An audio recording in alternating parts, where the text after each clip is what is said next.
আসসালামু আলাইকুম গাইস, আমরা তরমুজ কিনে নিয়ে আসছি। এখন এটাকে কাটা হবে। আমাদের মনের কাকু আমাদেরকে তরমুজ কিনে দিয়েছে। উনি বলছে এটা লাল হবে, দেখা যাক।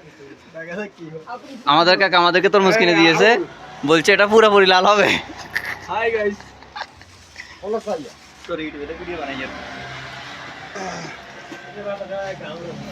বিসমিল্লাহ পড়ি কাটি ফেলো। সাইজ ঠ্যাঙ্কেতে লাগবে সাইজ। কাকুরে দে সমস্যা নাই। আরে দে কাকারে দে, তুই কাকারে দে বেটা।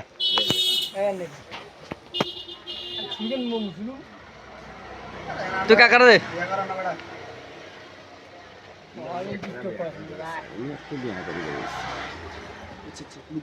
ওটা হেন না, খাড়ুগা আর বড় করে কাট।